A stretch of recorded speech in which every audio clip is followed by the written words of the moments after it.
La farine qui était dans le pot ne manqua pas, et l'huile qui était dans la cruche ne diminua point, selon la parole que l'Éternel avait prononcée par Élie. 1 Roi chapitre 17 verset 16. Considère la fidélité de l'amour divin.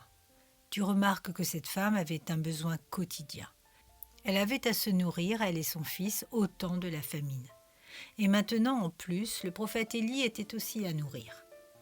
Mais bien que le besoin soit triple, la farine ne manqua pas, car elle avait une réserve constante.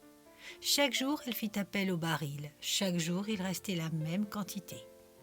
Toi, cher auditeur, tu as des besoins quotidiens, et parce qu'ils reviennent si fréquemment, tu es capable de craindre que le baril de farine soit un jour vide, et que la cruche d'huile fasse aussi défaut. Sois assuré que selon la parole de Dieu, ce ne sera pas le cas. Chaque jour, bien qu'il produise sa peine, produira aussi sa provision.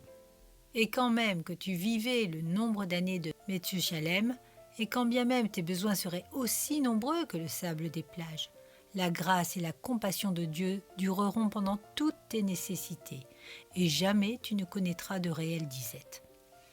Car 3 années durant, dans les jours de la veuve, pas un nuage n'apparut dans les cieux, ni les étoiles ne versèrent une seule sainte larme de rosée sur la terre des méchants. Famine, désolation et mort firent monter de la terre un hurlement sauvage. Mais cette femme jamais ne connut la faim, se réjouissant toujours dans l'abondance. Ainsi en sera-t-il pour toi.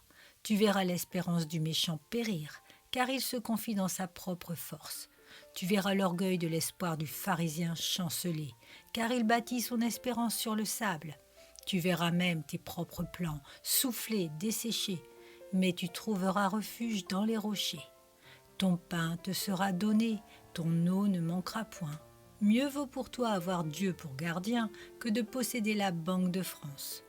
Tu pourrais dépenser les richesses des Indes, mais les richesses infinies de Dieu jamais ne s'épuiseront.